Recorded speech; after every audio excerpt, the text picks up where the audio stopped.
The Orlion space station floated quietly in the middle of deep space.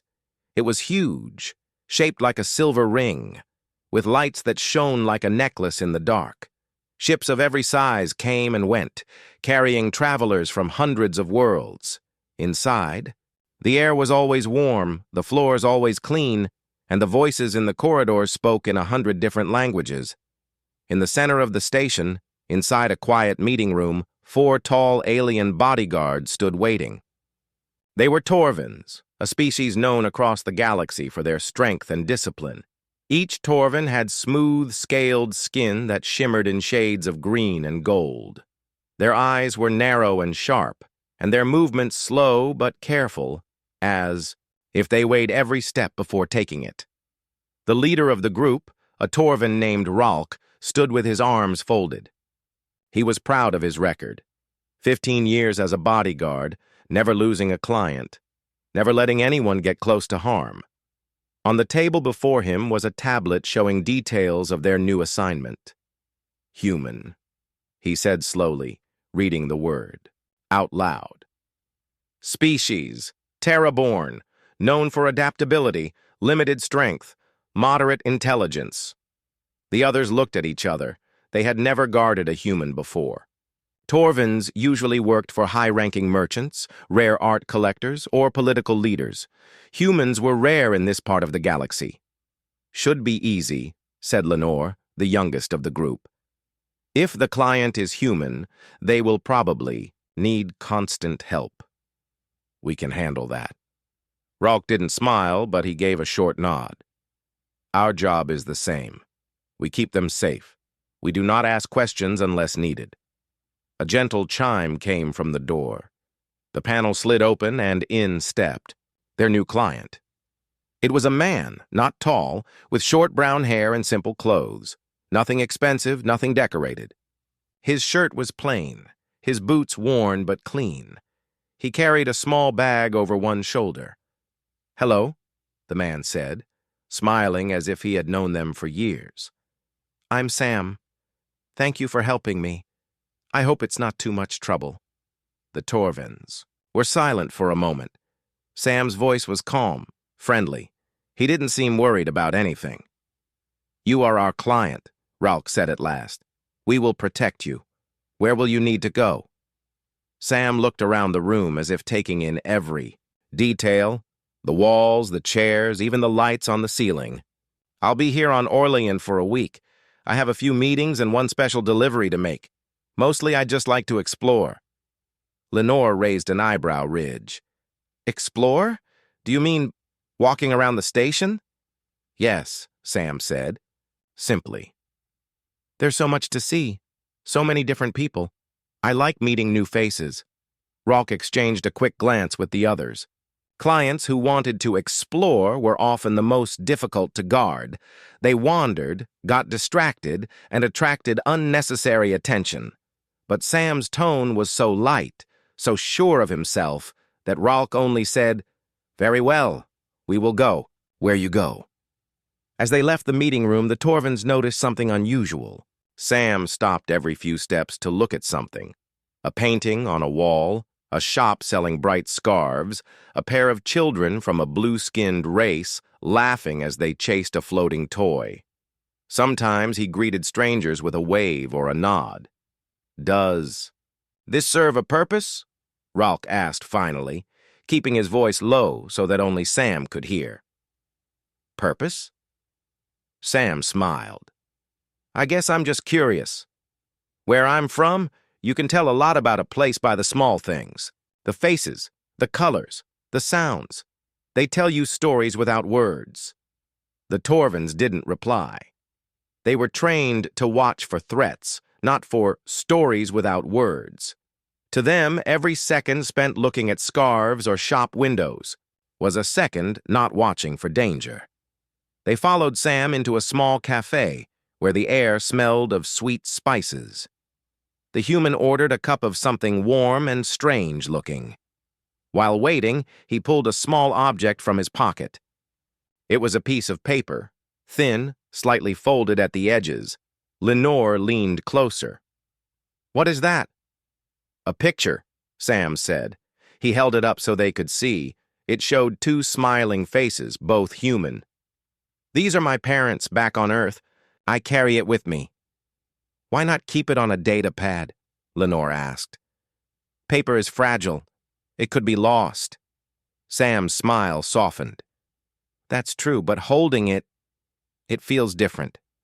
Like they're here with me, even if it's just for a moment. The Torvins exchanged puzzled looks. To them, the idea of carrying something so easily damaged was strange. Yet they noticed something about Sam's voice, a warmth they did not understand. After leaving the cafe, they walked through a busy marketplace. Alien voices mixed together, sellers calling out in many languages. Sam stopped to watch a group of street musicians, their instruments glowing as they played. He tapped his foot to the rhythm, then clapped at the end, even tossing a small coin into their case. By the end of the day, the Torvins had learned several things about Sam. He liked to talk to strangers. He carried fragile things that had no real value. And he seemed to treat every place and every person with the same gentle interest. To the Torvins, this meant one thing. The human was too open, too trusting. In their minds, that made him vulnerable. Later, in the quiet of their quarters, Rolk spoke to the others. We will need to keep him close at all times. His habits will draw attention. Some may see it as an opportunity. Lenore shrugged. At least it will not be boring. But as they lay down to rest, none of them knew that this easy assignment would be unlike anything they had faced before. They had been trained to guard bodies. They had never been trained to guard what made a human's heart beat the way it did. The next morning, the Orlion space station was busier than usual. Bright lights shone through the station's tall windows, and the main corridors hummed with footsteps and voices. Ships had arrived overnight from faraway worlds, bringing merchants, travelers, and visitors who wanted to see the wonders of Orlion. Sam woke early, wearing the same kind of simple clothes he had worn the day before. His bag hung across his shoulder, the small paper photo safely tucked inside. The Torvin bodyguards stood ready outside his guest room, each of them alert and silent. Good morning, Sam said cheerfully as the door slid open. His voice carried the same warmth as before. Where are we going today? Asked Rolk, the leader. I have one short meeting, Sam replied. But first I'd like to walk through the Eastern Promenade. I hear it has gardens. The Torvins exchanged quiet glances. Gardens were not dangerous, but the promenade was often crowded. Crowds meant distractions, and distractions could hide trouble. Still, their job was to follow wherever the client went, so they agreed. The promenade. The Eastern Promenade stretched for hundreds of meters, lined with tall glass panels that looked out into space. Planets and distant stars glittered like tiny lights.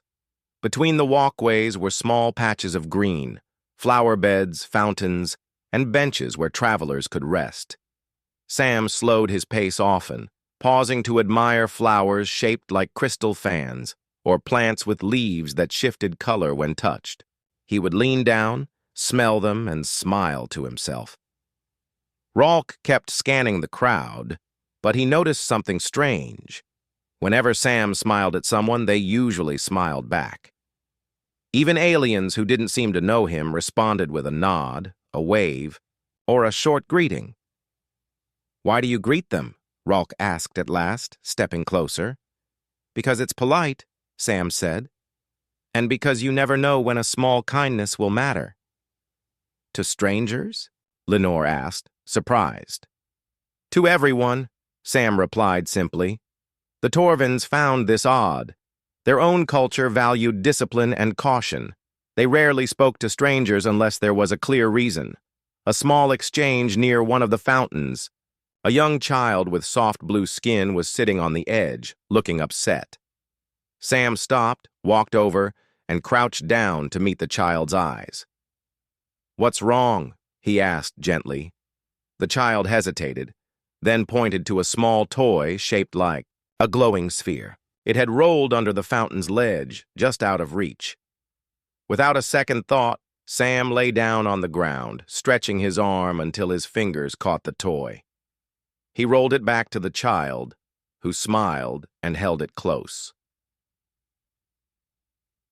The Torvins watched this scene with quiet confusion. To them it was a simple thing, not worth the time or risk of distraction. But they noticed how the child's parents bowed their heads in thanks before walking away. Sam just dusted off his hands and continued down the promenade as if nothing special had happened. The meeting by mid-morning, Sam arrived at a small tea shop tucked between two larger stores. The place was quiet, with soft music playing in the background. Inside, a short alien with round eyes and pale fur stood behind the counter. "Sam," the shopkeeper said warmly. "I wasn't sure you'd make it." "I wouldn't miss it," Sam replied. The Torvins stood near the entrance, listening but not interfering. Sam spoke with the shopkeeper about a delivery he would make later in the week. The words were calm, almost casual, but the Torvins noticed how carefully Sam listened, nodding at every detail. When the meeting ended, the shopkeeper offered Sam a small packet wrapped in bright paper. "For you. A thank you for helping me last time." Sam accepted it with a smile. "That's very kind of you." The Torvins noted something unusual. The shopkeeper had given Sam a gift without being asked. In their experience, such things were rare unless there was a strong connection between people. A question from Lenora's. They walked back through the station's halls. Lenore finally asked, "Why do so many people greet you? You have only been here a short time?" Sam chuckled. "Because I treat them like friends, even if we've only just met. People remember kindness." Lenore tilted his head. "Kindness is not a shield." "No," Sam said, "but it can open doors no shield can." The Torvins thought about this as they walked. In their work, shields, literal and figurative, were essential. But Sam's way of moving through the station seemed to build a different kind of protection, one they did not yet understand. An unnoticed watcher in the busy crowd, a pair of eyes, followed Sam and his alien guards. The figure stayed far enough away to avoid suspicion, blending into the movement of the promenade. They didn't move closer, but they didn't look away either. The Torvins didn't see them. Their focus was on the space immediately around Sam, scanning for anything obvious. To them, danger was something that came with noise, speed, or force. But this watcher had patience, and patience on Orlion could sometimes be more dangerous than anything else. Evening reflections. That evening, Sam returned to his guest room. The Torvins stood outside as he stepped in, but Ralk lingered by the door, looking thoughtful. Inside, Sam took the paper photo from his bag and set it on the small table. Then he unwrapped the gift from the shopkeeper, a small jar filled with golden leaves. He opened it, and a soft, sweet smell filled the room. Ralk finally spoke through the open doorway. "You seem unafraid here." Sam looked up. "Should I be?" "This station has risks," Ralk said carefully. "Not everyone is as they appear." Sam smiled faintly. "That's true everywhere. But if you walk through life expecting only harm, you'll miss all the good waiting to be found." Ralk didn't answer. He wasn't sure if he agreed, but there was something in Sam's voice, a steady confidence, that made him pause. The lesson begins as the Torvins rotated their guard. Shifts that night, they spoke in low voices. "He talks to strangers without fear," Lenore said. "He trusts too easily," added another. "Or perhaps," Ralk said slowly, "we are the ones who trust too little." They didn't know it yet, but this small thought would grow in the days ahead. The Torvins had always believed strength and vigilance were the best ways to keep a client safe. Sam was beginning to show them another path, one that guarded something far more fragile and far more powerful than a body. And somewhere in the shadows of the station, the quiet watcher was still following Sam's every move. The Orlion space station never truly slept. Even at night, the halls glowed with soft lights, and the air carried the quiet hum of distant engines. But for Sam and the Torvin bodyguards, the third day began like any other, until something small, almost invisible, started to shift in the background.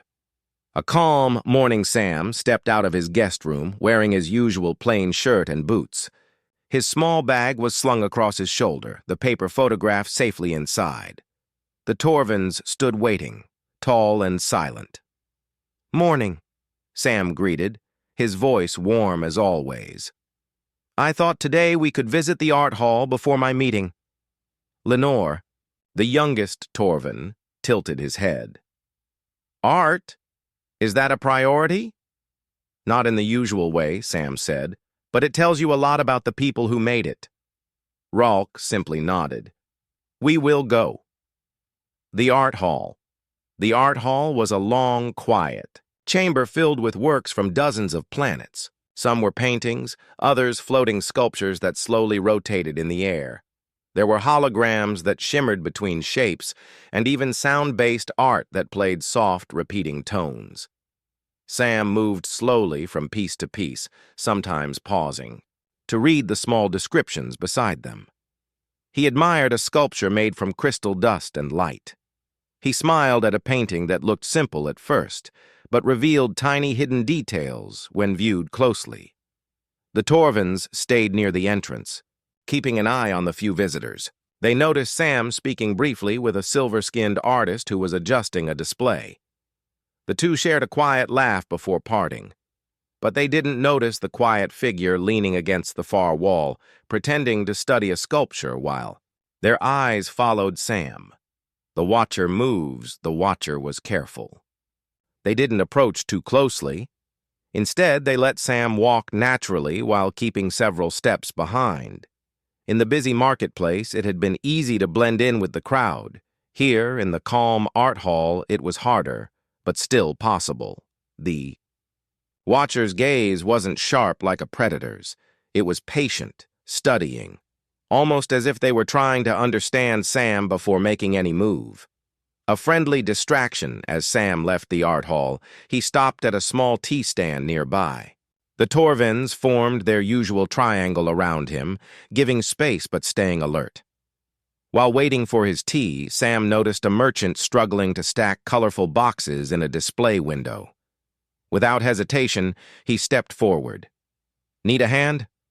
The merchant, a short alien with fur like soft moss, looked surprised but nodded. Together they lifted and arranged the boxes. Sam even suggested a different pattern that made the colors blend more beautifully. The merchant thanked him warmly, offering a small fruit as a gift. Sam accepted it with a smile and tucked it into his bag. The Torvins watched, puzzled again. Sam's willingness to help strangers without expecting anything in return seemed unusual. A brief glimpse. As they walked toward the next section of the station, Ralk caught a small movement out of the corner of his eye, a shadow shifting just beyond the crowd. For a moment, he thought he saw the same figure they had passed, in the marketplace 2 days before, the same build, the same careful pace. But when Ralk turned fully to look, the figure was gone. He said nothing to the others. Without proof, it could have been a coincidence. Still, he decided to watch more closely. The meeting. That afternoon, Sam attended a short meeting in a small conference room. It was about a delivery he would be making later in the week, something he called very important, but didn't explain in detail. The Torvins stayed outside the door, standing like silent statues. While they waited, Ralk noticed movement. Again. A reflection in the glass wall across the hall. The same figure. Standing just far enough away to look like they weren't watching. Ralk stepped forward, pretending to check the corridor. The figure turned smoothly and walked in the opposite direction, disappearing into a crowd. Ralk returned to his post, saying nothing, but his eyes narrowed slightly. Evening conversation. After the meeting, Sam seemed in no rush to return to his room. Instead, he wandered through a section of the station filled with small gardens. The Torvins followed closely.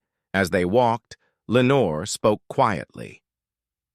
"You seem to trust everyone here." Sam smiled faintly. "Not everyone, but I try to give people a chance." "Doesn't that make you easier to fool?" Lenore asked. "Sometimes," Sam admitted, "but it also means I see sides of people others might miss. Trust isn't about being certain. It's about choosing to believe something good might be there." Ralk listened, his mind still on the shadowy figure. He wondered if Sam's openness would one day put him in real danger. A subtle sign that night. When the station's artificial lights dimmed, the Torvins rotated shifts outside Sam's door as usual. During Ralk's watch, he noticed something at the far end of the hall, a faint glimmer near the wall, like a reflection from polished metal. It disappeared almost immediately, but it was enough to make him step forward. The hall was empty. No sound, no movement. Still, Ralk felt certain someone had been there. When his shift ended, he told Lenore quietly, "We may have company. Someone has been near him more than once."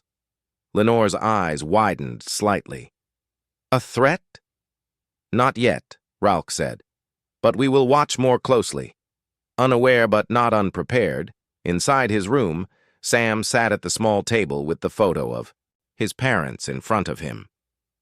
He sipped the tea he had bought earlier, the golden leaves floating inside the cup. He looked calm, even peaceful, but his eyes carried a quiet sharpness. He had noticed the same figure in the crowd, in the art hall. And outside the meeting, he didn't mention it to the Torvins, not yet.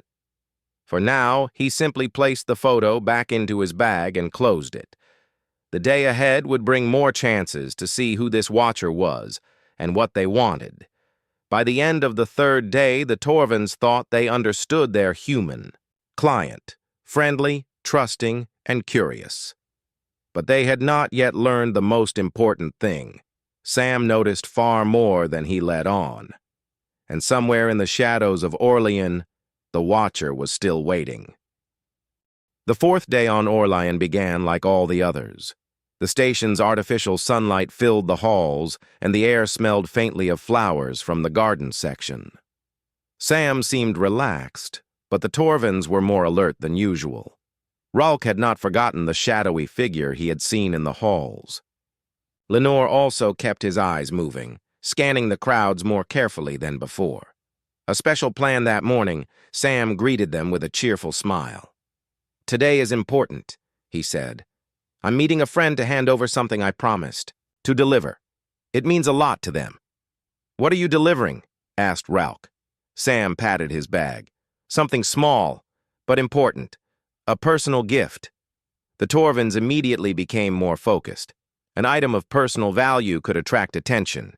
They positioned themselves around Sam as he walked, forming a moving wall of protection. The cafe meeting.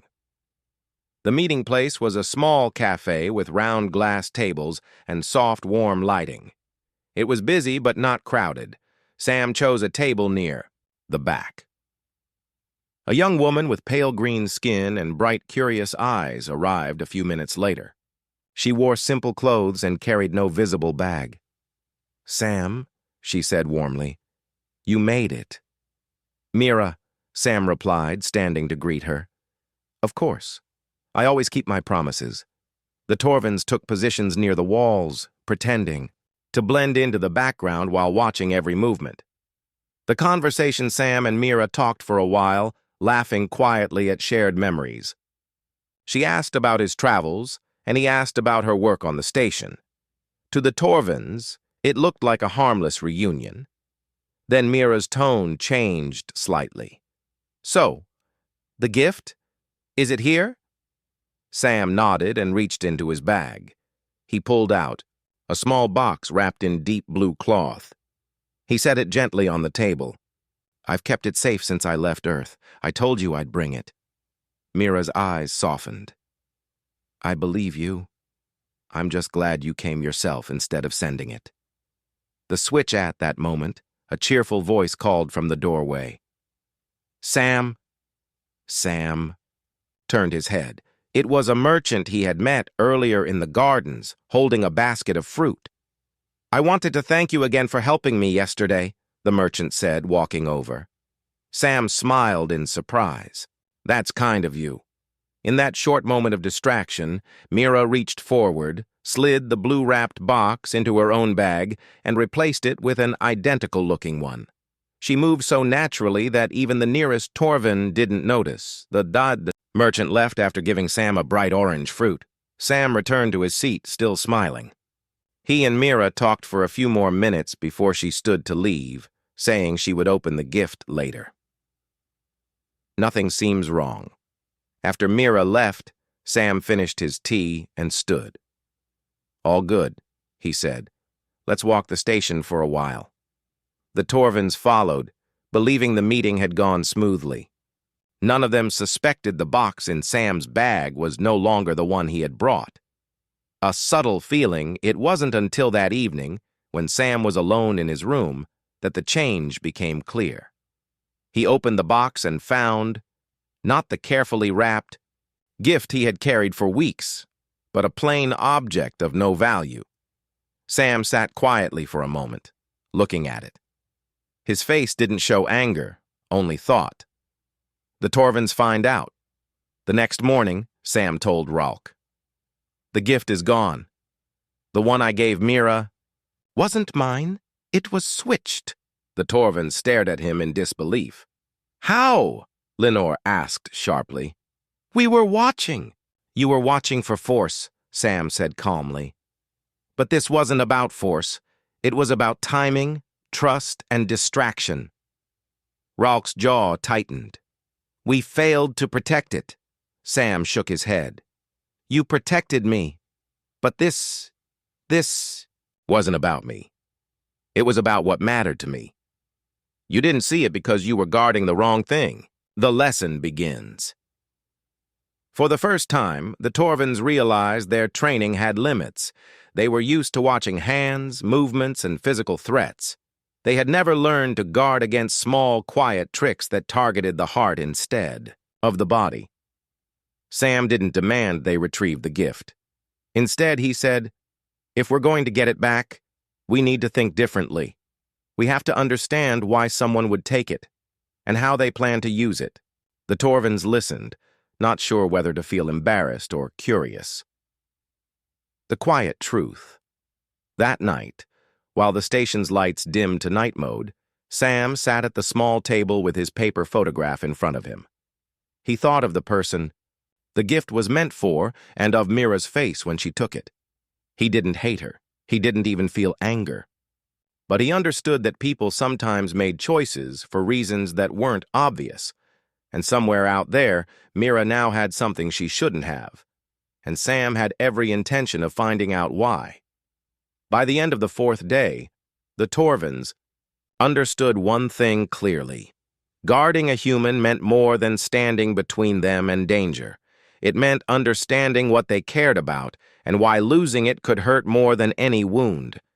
What they didn't know yet was that this was only the beginning, and that Mira wasn't working alone. The Torvins gathered in Sam's guest room the next morning. Ralk stood near the door, his arms folded, his scaled brow slightly furrowed. Lenore paced slowly, clearly frustrated. The other two bodyguards, Var and Juno, remained silent but alert. Sam sat at the small table with a steaming cup of tea in front of him. He didn't look upset.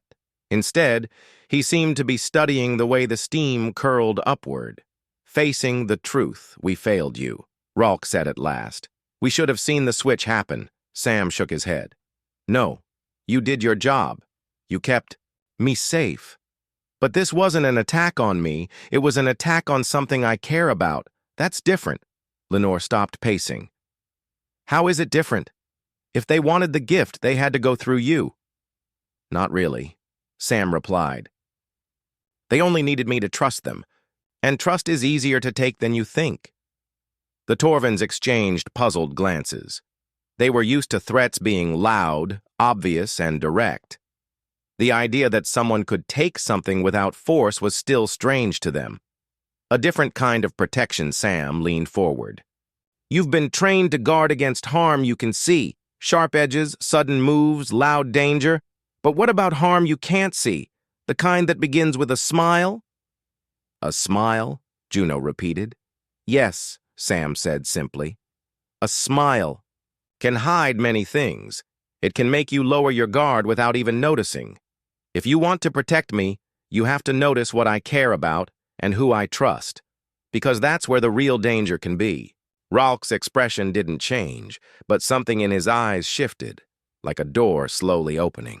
The plan. So, Lenore said carefully, how do we find this Mira and get the gift back? Sam took a slow sip of tea before answering. We don't chase her. We watch. We listen. We let her think she's safe, and then we find out why she took it. Why not confront her now? Var asked. Because if she has help, confronting her could make her hide it or pass it to someone else, Sam explained. We need to understand the path this gift is taking, and to do that, we have to blend in, just like the person who's been following me. Rolk straightened slightly. You noticed them too. Sam's smile was faint. Of course. They've been in my shadow since the marketplace. Whoever they are, they're connected to this. Learning to see differently. Next few hours were not spent marching through the station like guards on duty. Instead, Sam led the Torvins into busy areas and encouraged them to watch faces instead of weapons. Look for patterns, Sam told them quietly as they walked through the eastern promenade. Who glances at me more than once? Who changes their path when we move? Who keeps appearing in different places? Lenore frowned in concentration. That's harder than I thought. It takes practice, Sam said, and patience. The first sign in the afternoon, while passing a row of food stalls, Ralk spotted a familiar figure, the same shape, the same steady, quiet pace he had noticed before. The figure didn't approach. Instead, they stopped at a stall and pretended to be interested in a row of glowing drinks. But every so often, their gaze drifted toward Sam. Ralk murmured to Sam, "They're here again." "Good," Sam said softly. "Now we watch them." Following without following, Sam didn't change his pace. He didn't look over his shoulder. He simply continued browsing the stalls, stopping now and then to speak with vendors.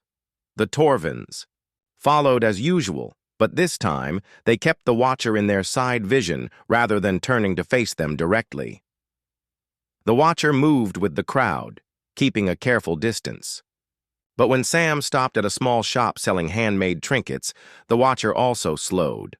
Lenore leaned toward Ralk. "They're shadowing us." "Yes," Ralk replied. "And they think we haven't noticed." A kind of net-by evening, Sam had led the Torvins through half the station, keeping the watcher always within sight, but never close enough to alarm them. When they finally returned to the guest room, Sam explained his approach. Sometimes you don't need to chase someone, you just need to let them think they're leading you to the answer. They'll take you exactly where you need to go. Ralk considered this.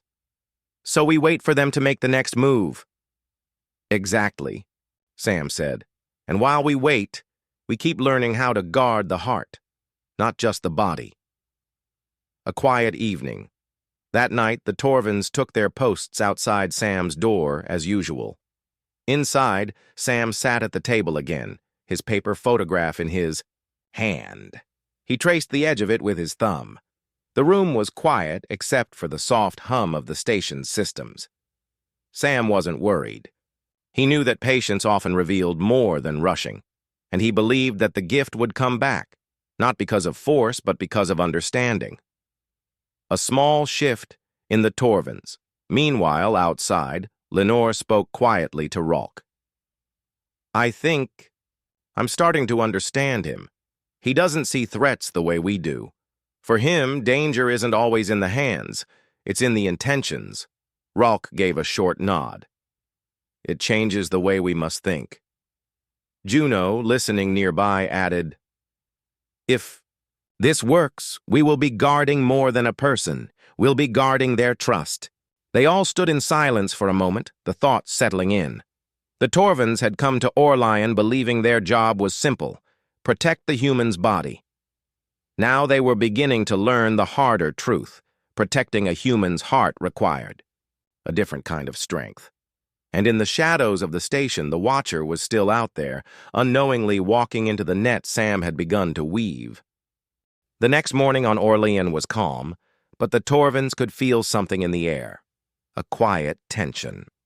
The station's corridors bustled with travelers, yet Ralk, Lenore, Var, and Juno moved with new purpose. They were not just guards anymore. They were students, learning the strange, subtle ways of their human client. Sam walked ahead at a steady pace, his bag slung casually over his shoulder.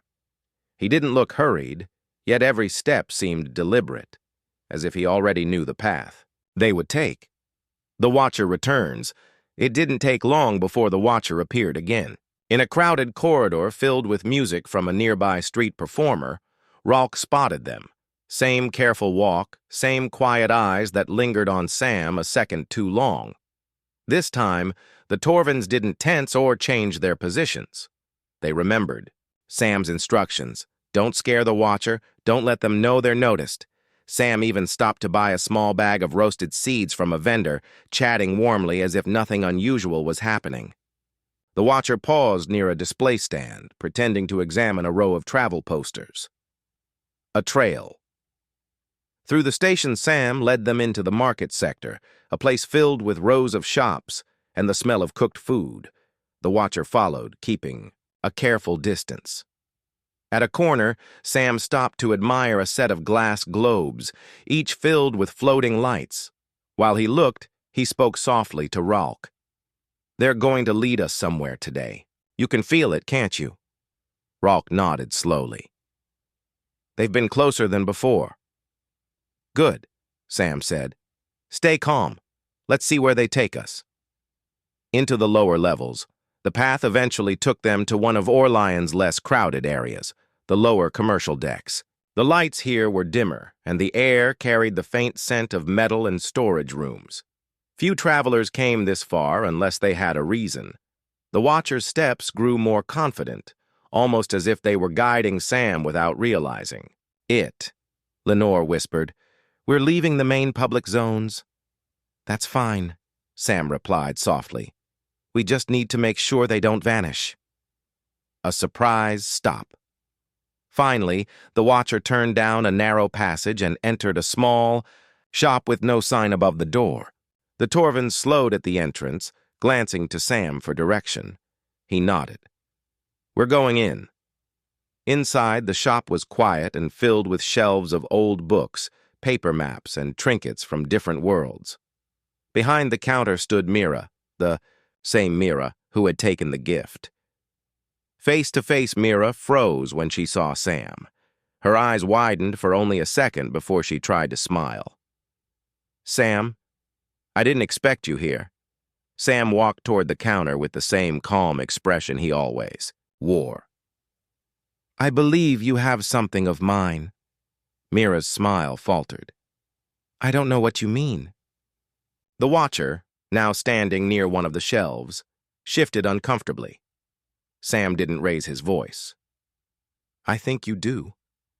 And I think you took it because you believed you had no choice. The truth comes out. Mira's eyes lowered. For a moment, she said nothing. Then she sighed softly. It's not for me. Someone needed it. Someone who said it was the only way to pay a debt. Sam nodded slowly. The someone being... Mira glanced at the Watcher. The figure stepped forward, finally speaking in a quiet voice. It's for my sister. She's in trouble. I thought if I gave her something valuable, she could get out of it. Ralk watched silently. This was not the explanation he had expected. A different path. Sam leaned on the counter, his voice still calm. You should have asked. I would have helped. The watcher looked startled. You would have? Yes, Sam said simply. But now you've taken something that wasn't yours, and that makes trust harder. Still, maybe we can fix this without making things worse. The Torvins exchanged glances. They had been ready for confrontation, but Sam's tone turned the moment into something entirely different. The offer, bring the gift back, Sam said gently, and I'll see if there's another way to help your sister, one that doesn't involve stealing. Mira hesitated, then reached into a small drawer behind the counter. She pulled out the blue-wrapped box and set it on the table. Sam took it and checked inside. The gift was still there, untouched. He gave a small nod. Thank you. An unfamiliar kind of victory. As they left the shop, the Torvins felt an odd sense of confusion. The problem was solved, without threats, without force, and without anyone losing dignity. Lenore spoke first. That was unexpected. Sam smiled faintly. Sometimes helping someone means listening to the reason behind their actions, not just stopping the action itself. Rolk's voice was low but thoughtful. We have never been trained for that. Maybe you should be, Sam replied. Walk back on. The way back to the upper levels, the Torvins noticed something different about themselves. They were still watching the crowds, still alert, but now they were also watching expressions, listening to tones of voice, noticing the small details that Sam seemed to see naturally. It was as if a second layer of awareness had opened, a quiet reflection. That night, Sam placed the recovered gift on the table beside his paper photograph. He didn't open it. Instead, he looked at it for a long time, thinking of Mira, the Watcher, and the sister who had never met him. He didn't regret helping them. In his mind, protecting something valuable was not just about locking it away, it was about making sure the reason it mattered stayed alive. The Torvins had come to Orlean believing strength was enough, but now they knew. The human heart had its own kind of strength, and learning to guard it was changing them in ways they had never imagined. And tomorrow, Sam would deliver the gift as planned, but with a little more hope and a little more trust than before. The morning light on Orlean was soft, filtering through the wide windows of the guest room. The Torvins stood ready, their posture calm but alert. They had guarded Sam for many days now, but something about today felt different. The blue-wrapped gift rested safely in Sam's bag. The time had come to deliver it.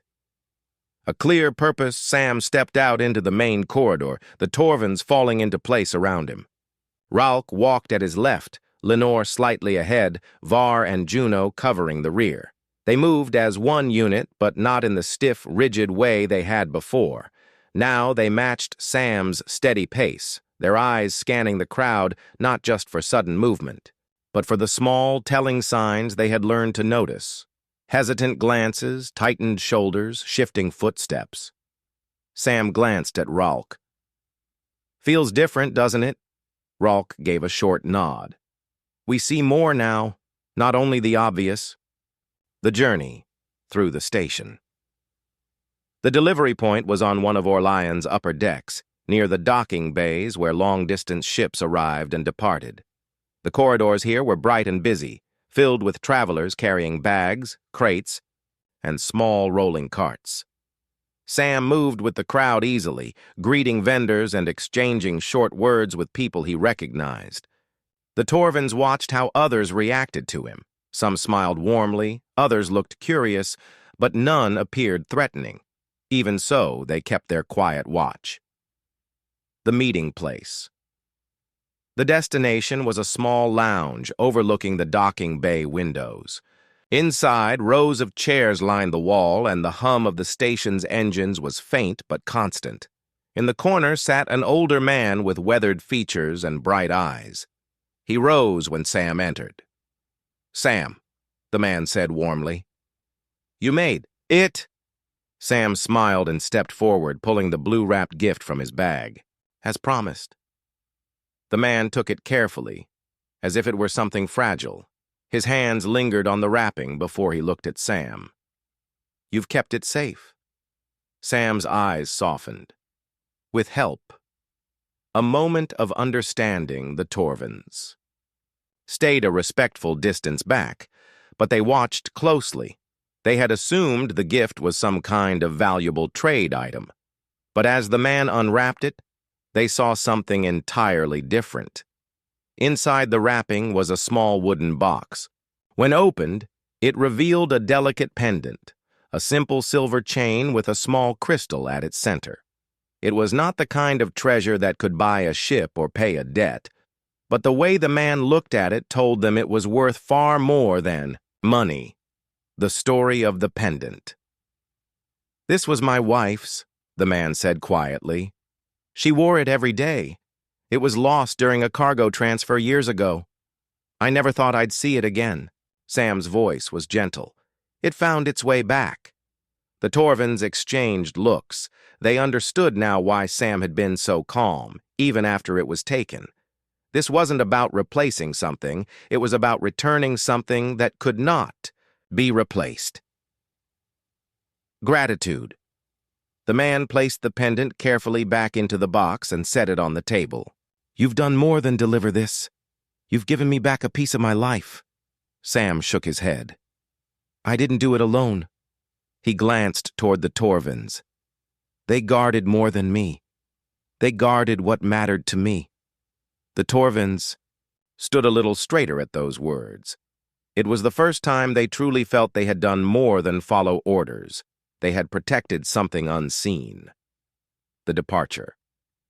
After the meeting, the man left with the pendant, walking slowly as if carrying something sacred. Sam and the Torvins stepped back into the main corridor. The station felt lighter somehow, though the hum and bustle remained the same. Lenore finally spoke. So this was the human heart you spoke of, not the organ, but the things people care about deeply. Sam nodded. Exactly. When you guard that, you guard more than life. You guard meaning, a new understanding. Ralk looked ahead, his eyes scanning the crowd. We will carry this lesson. It will change the way we protect others. Sam smiled faintly. That's the real value. Not the gift itself, but what you take away from the experience. The last evening. That night, back in the guest room, the Torvins gathered around the small table. They didn't speak of threats or strategies. Instead, they spoke quietly about things they had never considered before. What mattered most to them. What they would protect if it were their turn to guard something priceless. Sam listened, saying little, but his expression was warm. He could see that their work together had gone beyond the contract. The farewell. The next day, Sam would leave Orlion. The Torvins would return to their other assignments, but the way they looked at the world had shifted. As they stood together, one last time in the docking bay, Ralk said simply, "We will not forget what you taught us." Sam's reply was just as simple. "And I won't forget what you did for me." With that, he boarded his transport, the doors closing with a soft hiss. The Torvins watched until the ship lifted away, its lights fading into the black beyond. The station's viewports. They had learned the hard way that a human's heart was not something to underestimate. But in learning it, they had also found something valuable for themselves, a deeper purpose in the way they served and the way they saw the people they protected. And somewhere out there, Sam carried not just his recovered gift, but the knowledge that even alien bodyguards could understand the quiet, unshakable strength of the human heart.